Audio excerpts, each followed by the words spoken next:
wat-thayyibatu lit-thayyibina wat-thayyibuna lit-thayyibat wal khabisatu lil khabisina wal khabisuna lil khabisat.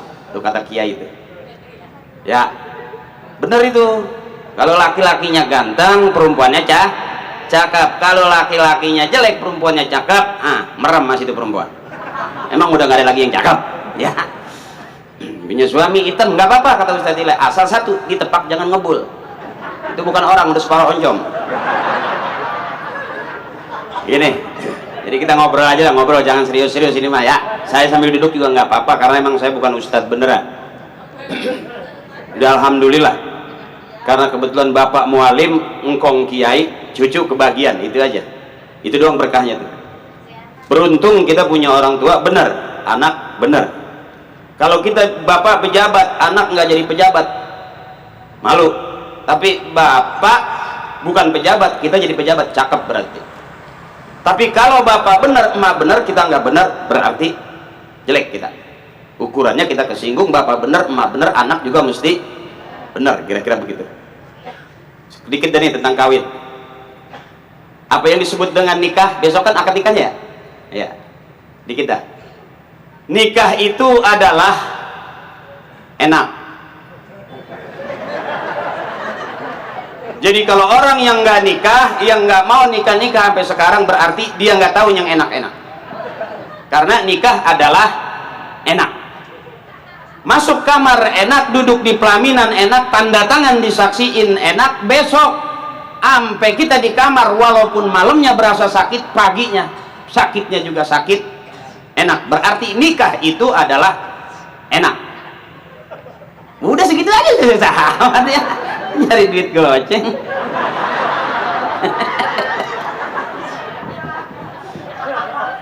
Ini siapa yang bilang ad-dinun nasihat? Agama itu nasihat, bukan bisa-bisa akri. Urusan agama mesti ngaji. Sekalipun dia preman, sekalipun dia dulu bajingan, kalau dulunya pernah ngaji, tuanya masih paham. Coba deh. Masih kecil rajin ke musola, rajin ke masjid, udah tua ke masjid, sekalipun waktu mudanya dia lupa sama masjid, pulang ke masjid nggak malu. Kenapa? Masih kecilnya udah biasa main di masjid. Makanya kalau punya anak nakal di masjid masih lebih bagus daripada dia nakal di jalanan. Kalau nakal di jalanan resikonya gede, ada motor keserempet motor, ada mobil ketabrak mobil. Tapi kalau nakal di masjid nggak bakal ketabrak motor, paling ketiban beduk. Ya mana ada motor masuk ke masjid. Kira-kira begitu tuh. Makanya apa yang orang tua kata benar, ikutin cara nikah, ikutin cara rumah tangga, jangan cara artis, ikutin cara orang tua. Empuk orang tua mah nggak bakal ketemu sakinah mawaddah warahmah kalau nggak satu tauhid. Nggak sebut kita orang-orang yang agama Islam sakinah mawaddah warahmah, nggak ada. Yang disebut sakinah mawaddah warahmah yang akidahnya, yang tauhidnya la ilaha illallah Muhammadur Rasul. Itu baru mawadah, sakinah, warohmah. Sakinah kalau kata orang Sunda, sakinah sakali teken ngeunah. Gimana aja udah ngomong masa kena-kenanya. Ya. Terus nih, kalau kuda kita ikutin cara orang tua kita, beda sama cara kita. Coba apa? Sekarang kita cari mantu, lihat-lihat dulu udah kerja belum, gajinya berapa ya.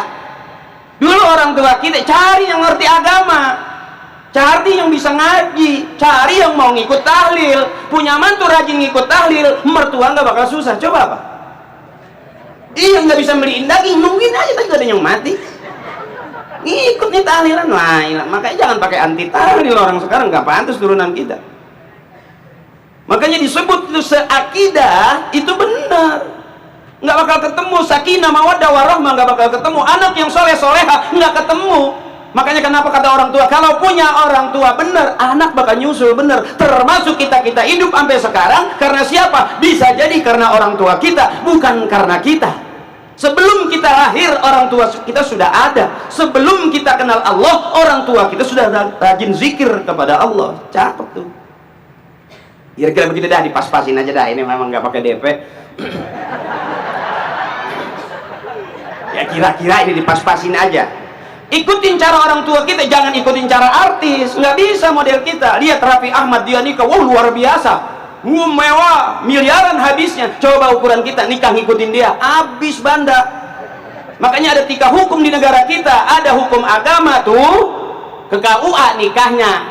KUA hukum agama, hukum adat nih resepsi pernikahan. Udah nggak bisa hukum negara, nggak bisa hukum adat. Resepsi emang nggak punya modal, nikah di bawah pohon pisang masih sah.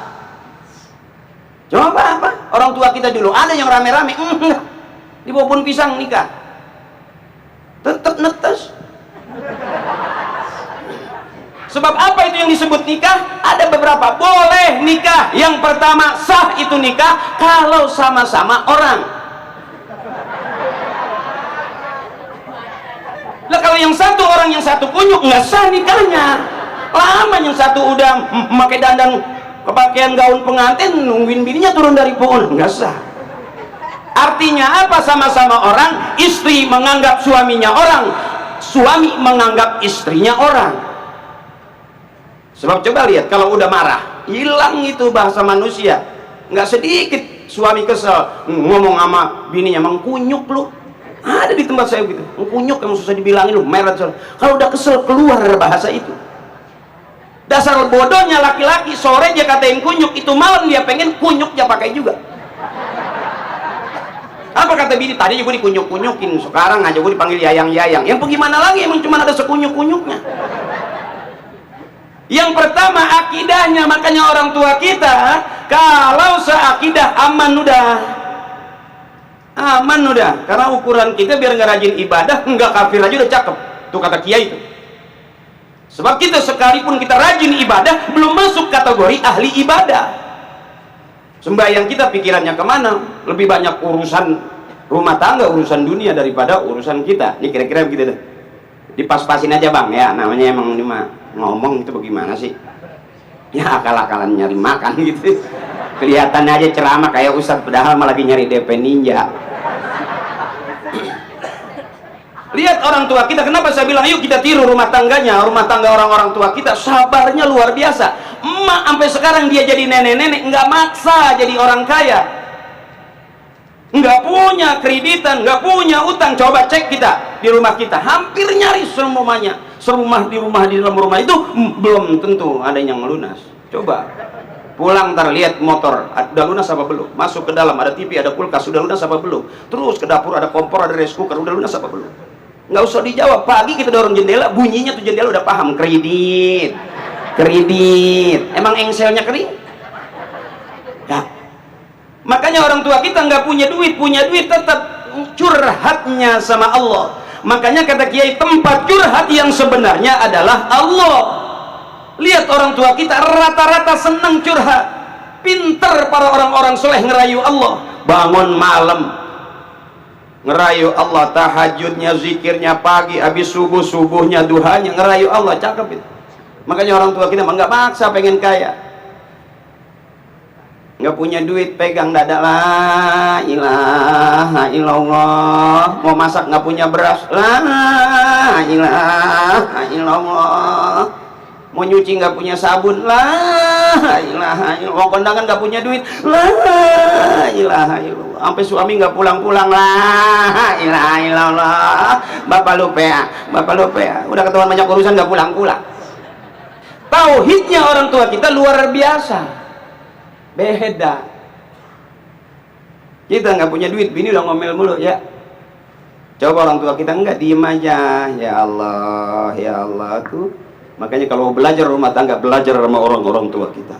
Cakep. Nggak ada tandingan udah.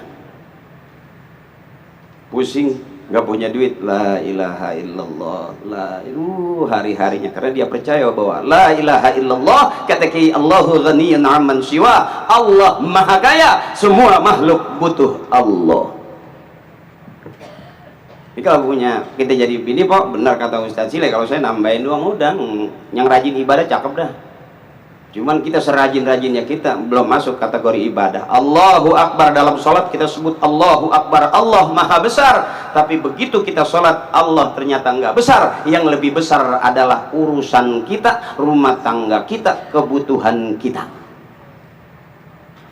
Allahu Akbar dalam sholat kita sebut banyak ucapan Allahu Akbar, tapi isi dari sholat kita ternyata Allah tidak banyak, masih lebih banyak urusan dan persoalan hidup kita. Jadi enteng-enteng aja. Makanya orang tua kita mah dulu nggak takut punya anak banyak. Kalau kita kan punya anak 1, 2 kelar udah. Mau bunting lagi, ngitung dulu, ngitung ntar berapa duit buat lahirannya, biaya sekolahnya. Dulu emak kita anaknya masya Allah sampai 13. Emak saya anaknya 13. Nggak pernah takut susah. Emang susah udah turunan. Apa yang ditakutin? Emak susah, bapak susah, kakek susah, nenek susah, sampai kita susah juga. Emang udah kompak sama kita. Ternyata mendingan susah. Aman, nggak diudak-udak orang. Masuk juga mati, malaikat nanyanya, dari mana uang kamu, kemana kamu belanjakan? Emak jawabnya empuk, ya Pak Malaikat duit dari mana? Yang bangun tidur punya duit 50.000, begitu bangun tidur gitu dong, breng pagi, nah cabai terasi bawang, sayur bening. Besok begitu lagi cabai terasi bawang, sayur bening. Sampai saking beningnya itu sayur ditaruhin ikan cupang hidup. Bukan susah belangsak, makanya beruntung kalau punya mantu, punya ya, suami rajin ngikut tahlil, cakep. Saya emang nggak berani bidahin tahlil kayak orang-orang. Sebab tahlil itu la ilaha illallah. Kalau orang nggak suka tahlil berarti bisa kafir katanya. Ya, saya belajar, yang udah mati, yang belum mati kirimin Fatihah. Cuma ilaruhi bapak ini bin bapak itu bin bapak ono, bapak ini bapak itu bapak ono, no Al-Fatihah. Ya kan belum mati. Kita latihan. Makanya anak-anak muda jangan ikut-ikutan. Sekarang kan banyak banget aliran, jangan kata aliran yang benar, yang sesat aja rame diikutin. Ya, makanya hati-hati banget ya. Biarin kita dikatain bego, dikatain tolol, biarin. Mendingan tolol, selamat daripada pinter kejeblos. Tuh orang tua kita, biarin pura-pura susah aja. Emang udah dari sononya susah. Dari uratnya udah kelihatan. Jangan maksa pengen kaya. Tapi pada saat kita sudah akur, udah aman, nggak akan ketemu yang jelek-jelek. Kalau landasannya udah la ilaha illallah Muhammadur Rasulullah, dah ketemu tuh sakinah, mawaddah, warahmah. Kalau saya bukan lagi sok ngerti, bukan. Itu tadi, agama itu nasihat. Kalau acara perkawinan saya berani suruh ceramah, tapi kalau acara kematian belum berani. Kalau acara perkawinan kan kita udah ngalamin nikah, makanya berani ceramah. Kalau acara kematian nggak berani, saya orang belum pernah mati sih. Dan bukan berarti kalau orang yang nasihatin perkawinan itu berarti orang yang udah paham rumah tangga aja bagus, rumah tangga aja belum tentu. Ada orang begitu ribut mulu suami istri, dia curhat sama kiai, bagaimana sih saya sama bini saya berantem mulu. Besok begitu lagi, datang keduanya, kiai bagaimana sih, nggak ketemu kiainya, gimana ya, api baru aja kesel kabur dari rumah. Ternyata persoalan hidup, persoalan perkawinan, persoalan rumah tangga nggak semuanya sama kita. Ke kiai pun juga udah biasa. Yayang-yayangan pertama kesonoin mah belum tentu habis urusan sama ambak-ambakan kemana aja. Tuh, tamak. Jadi sekarang bagaimana caranya kita supaya ke depan jadi manusia rumah tangga yang lebih baik? Tiru orang-orang tua kita, tiru cara hidup rumah tangga orang-orang tua kita. Sabarnya luar biasa. Sekalipun nggak dibeliin mobil, nggak dibeliin rumah mewah, tapi awet sampai sekarang. Lihat selebriti yang rumah tangganya bagus, mobilnya banyak, awetnya kurang. Lebih awet pernikahan rumah tangganya orang-orang tua kita dulu. Gitu Pak. Udah malam. Ya. Pok udah capek Pok? Udah capek Pok? Udah. Capek dong. Kalau mau nggak capek-capek nggak bisa habis. Ini bukan lagi saya nasehatin, nggak. Kira-kira begitu tuh.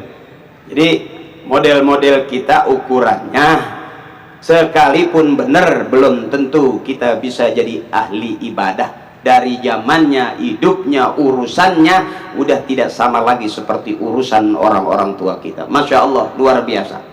Orang tua kita udah nggak ada yang nyalain lagi. Cakep. Siapa orang yang bagusin emak bapaknya, nanti dia bakal dibagusin anak cucunya. Siapa orang yang sering kirimin Fatihah ibu bapaknya, nanti anak-anaknya bakal kirim Fatihah buat dia. Makanya beruntung udah kita punya orang tua baik sampai sekarang. Ente udah nikah belum? Belum? Nikah kalau udah sanggup, jangan pakai nungguin kaya lama. Bener. Ada orang yang ngomong dulu baru nikah, ada yang udah nggak kuat nikah dulu baru ngomong. Kalau dia tahu kalau ngomong lu emang bapaknya nggak punya duit, anak udah pada habis, kan pusing, nggak jadi lagi. Iya, punya duit celengin nikah aja terus ngomongnya belakangan. Anak apa itu? Emang separuh PA udah dia. Ya, saya ngomong lagi, ada lagi, ngomong lagi nggak ada duitnya, ngomong lagi, wah panjang dah tuh. Akhirnya doa restunya lama gitu. Anak laki mah nggak apa-apa, nggak usah takut-takut daripada kencing ngebet. Kelamaan nahan, ya. Kalau gue mau gitu aja gue, anak-anak muda kalau dong kira-kira daripada wah main bebelnya di handphone isinya apaan itu? Ya di YouTube isinya apaan itu? Kalau yang demen ngaji dia lihat, oh kiai yang ceramah. Kalau yang kira-kira bengong-bengong malam-malam ngapain dia liatin? Ya kan ya ada. Main bigo udah urusan. Nah, emang bagaimana mau jadi anak muda ahli ibadah orang lihatannya juga yang begitu mulu. Iya. Nah, makanya anak muda kalau deket sama ahli doa cakep, bener, udah kumpul sama orang tua deketin ahli doa, kebagian barokahnya. Gue juga bangor dulu, gue mau terang-terangan aja bangor, bukan orang soleh, melek mata, emang hidup susah. Pulang dari pondok hidup susah, boro-boro kita kemana aja, apa aja gue sikat. Tapi akhirnya kita mau kemana lagi? Sejauh-jauh kita pergi kita pasti pulang. Tuh, ya bener. Sejauh-jauh kita jalan tetap kita harus pulang. Mana modal pulang kita? Amal soleh. Nggak ada lain, udah jangan galak-galak sama emak, ntar kita bisa digalakin sama anak kita, begitu doang balikan yang nggak jauh-jauh. Udah gue kalau ngomong bener kayak kiai gitu, suka nasihatin orang, gue gede banget sama gue juga. Ya bang, kita nggak tahu siapa yang terbaik di antara kita. Bisa jadi di balik kejelekan ada kebaikan, yang kita anggap sudah ada kebaikan, tapi di balik itu masih tersimpan kejelekan. Wallahu ya'lamu wa antum la ta'lamun. Allah yang maha tahu, kita nggak pernah tahu. Makanya adik-adik saya siapapun, kalau saya ceramah saya nggak pernah, oh lu begini lu, nggak, ngalir aja. Saya ceramah di penjara Cipinang. Pada saat saya ceramah saya tinggal dikit doang, saya bilang apa, saya kata Allah adil, yang di dalam pasti keluar, yang di luar bisa aja ke dalam. Allah adil, yang di luar ke dalam, yang di dalam keluar. Adil Allah. Jadi bagaimana pada saat kita di dalam, awas hati-hati kita mikirin di luar bagaimana. Yang di luar juga banyak sekarang, udah pejabat level, udah menteri sekalipun bisa ke dalam. Sampai lagi kita nggak tahu. Seperti hidup nunggu giliran. Motor dipinjem, dipakai belanja ganja, ditaruhin cuman satu pocongan untuk batang nih. Tangkap polisi, kira-kira yang punya motor kena nggak tuh? Makanya daripada ente punya teman minjem motor, mendingan kasih duit 5.000 suruh naik gojek aja. Banyak orang yang kena sasaran. Ceramah di mana-mana, yang ceramah galak, tiba-tiba kita kena tuh. Ngikut lagi kita. Seperti hidup tuh tinggal nunggu giliran. Makanya kalau kata orang tua, daripada ngayap mendingan ke masjid. Selawat. Daripada ngomong gak karuan, ambil wudhu baca Quran, itu lebih manfaat. Ntar Allah angkat derajat kita. Makanya kenapa setelah sembahyang itu la ilaha illallah wahdahu la syarikalah lahul mulku wa lahul hamdu yuhyi wa yumitu wa huwa ala kulli syai'in qadir. Allah bakal ngangkat derajat kita nggak tahu. Ikutin apa yang dibaca, padahal kita nggak paham. Berasanya ntar pada saat loh kok gue bisa begini, loh kok gue bisa begitu. Jangan berteman sama yang sembarangan sekarang. Nah, saya nggak berteman sama pelawak. Bukan berarti nggak mau ceramah, emang nggak ada yang ngajak. Tapi apakah selamat? Bisa jadi. Banyak orang yang pinter, so pinter, yang hancur malah yang pinter. Tapi yang bodoh nggak punya motor, nggak punya. Makanya kenapa orang mati jatuh dari motor? Karena dia punya motor. Kenapa orang tabrakan dari mobil? Karena dia punya mobil. Bisa mati di mobil. Lihat orang tua kita, yang nenek-nenek kita zaman dulu, nggak ada yang mati di dalam mobil. Dia matinya di atas tempat tidur. Kemana? Karena emang nggak kemana-mana. Emang nggak punya mobil, nggak punya motor. Berarti yang bodoh yang selamat. Banyak yang kaya, yang pinter akhirnya mati muda. Bener? Udah, makanya waktunya ngaji aja. Ntar Allah bakal ngangkat derajat kita. Bisa jadi hari ini ada cewek yang ngerendahin kita, besok Allah bakal angkat derajat kita setinggi-tingginya. Hari ini kita ditinggalin sama cewek, besok ada perempuan yang ngejar-ngejar kita. Emang sendalnya kita colong. Jadi jangan nyusahin diri, jangan ya gue mah emang rumah saya hidup gue begini, nggak usah ngaku susah. Emang udah turunan dari silsilah bapaknya gue udah kelihatan. Dulu masih punya banda, punya tanah, ditinggalin ini, ditinggalin itu, sekarang udah habis, mau apa coba? Makanya anak yang bagus pengen punya motor, nggak usah ngomong sama orang tua, cari duit beli sendiri. Itu baru anak hebat. Jangan mau punya motor jual tanah, mau punya mobil jual tanah, mau punya jual kontrakan, habis itu tanah tinggal meteran doang. Bener kontrakannya banyak. Wow, mau punya motor jual sepintu, punya mobil jual 2 pintu. Mau kawin jual 3 pintu. Akhirnya tuh kontrakan tinggal jendela doang. Ya pintunya habis dijualin. Siapa orang mau kontrak rumah enggak ada pintunya. Bener. Tuh. Makanya akal pakai banyakin, biar ilmu sedikit akal banyakin. Gue ilmu gue dikit, undang ceramah gue datang aja. Ya kan, apa aja gue akalin. Lah persaingan ketat katanya. Orang ganteng banyak, orang pinter banyak, orang kaya banyak. Tapi orang ganteng biasanya pakai kegantengannya. Orang kaya biasanya pakai duitnya. Entahnya nggak punya kaya, nggak punya ganteng, akalnya pakai. Tuh, kalau ngelancong begitu. Yang ganteng bawa mobil, ya, yang ganteng bawa ninja. Lu nggak usah bawa apa-apa. Tapi yang begitu pada pulang, lu temuin emaknya, lu gegemin 50.000. Itu yang berasa. Yang bawa ninja nggak bagi duit, yang bawa mobil nggak bagi duit karena merasa mobil ketiga. Entah lu emang bawa sendal doang, mana putus sebelah. Tapi 50.000-nya itu sama cium tangan bolak-balik itu modal tuh. Akhirnya apa? Biarin neng, dia nggak punya motor, nggak punya mobil, tapi emak cocoknya sama dia. Ngaji dia bisa tuh, ngaji dia pinter, sembahyang rajin. Ntar kalau gua nggak ada umur siapa yang ngajiin? Tuh emang lu sering ikut tahlil, cakep, ya kan? Pulang bawa berkat, ada buah, kasih mertua girang nggak? Coba yang pulang dari kantor mah enggak ngasih berkat, emang pulang udah capek, garasi masuk mobil udah pulang tidur. Coba yang bisa tahlil doang mah berkat itu sampai jeruk jo gosok-gosok sampai kelimis banget buat mertuanya. Itu makanya jadi orang susah jangan rendah diri. Bisa jadi yang susah bakal Allah angkat derajatnya, bisa jadi yang udah kaya Allah bakal jatuhkan tuh kekayaannya, hancur. Nggak lama kok. Yang dulunya teman kita, tetangga kita, buat tanahnya banyak, rumahnya banyak, sekarang habis ya. Makanya mendingan susah dulu baru senang, daripada senang dulu baru susah. Nah kalau sekarang kita sekarang susah, besok susah, nggak usah marah, emang udah turunan susah ya. Makanya sekarang ukuran yuk ditanya kerja di mana, kalau ngapel kan gitu.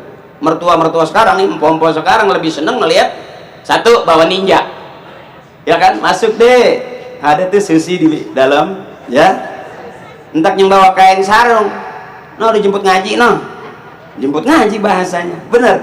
Coba lihat ntar mak, yang pakai kain sarung, yang bakal nungguin kita nggak ada umur, kita lagi sakit, Al-Fatihah, neng, gua belum mati, nggak apa-apa mak, Fatihah, doain, tuh, cakep nggak?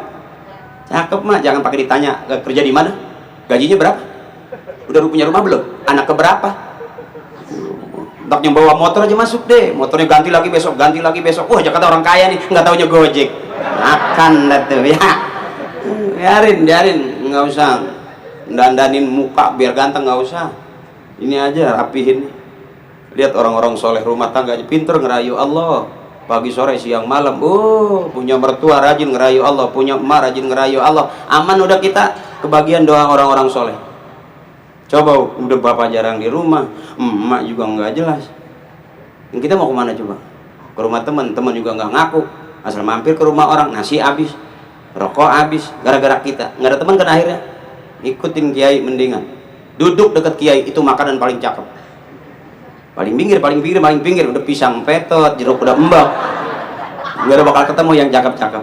Makanya kembali lagi, mudah-mudahan kita termasuk orang-orang yang satu akidah kita tetap kita pertahankan. Itu aja dulu, karena rumah tangga yang sakinah, mawaddah warahmah, yang berlandaskan pada kalimat tauhidnya la ilaha illallah Muhammadur Rasulullah. Banyak orang yang maksa pengen kaya, dia tinggalkan tauhidnya, kekayaan enggak lama pok.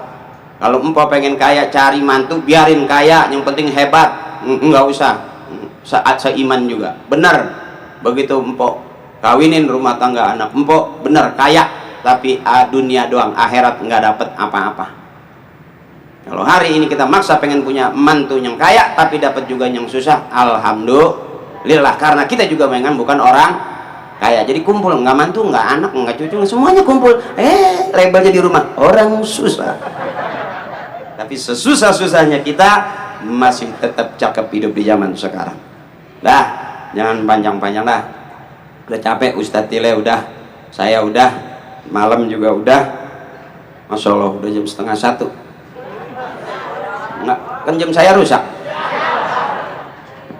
Nah, yang penting barang-barang kita supaya kita kebagian barokah dan rumah tangga daripada orang-orang tua kita. Mohon ikhlas kiai, mohon ikhlas guru, mari sama-sama bareng-bareng kita. Mudah-mudahan akidah kita yang menyelamatkan kita. Kenapa? Dunia dan seisinya ada dalam kalimat tauhid kita, la ilaha illallah Muhammadur Rasulullah. Kita dan dalam kehidupan semua urusan kita ada dalam tauhid kita, la ilaha illallah Muhammadur Rasulullah.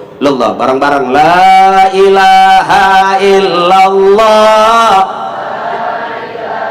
la illallah, la ilaha illallah Muhammad. Lagi, la ilaha illallah, la ilaha illallah liridaillahi ta'ala wa bisyafaati rasulillah wa barakati du'a abina wa ummina wa ustazina ila man ajazani wa syekhi masyayikhihi al-Fatiha.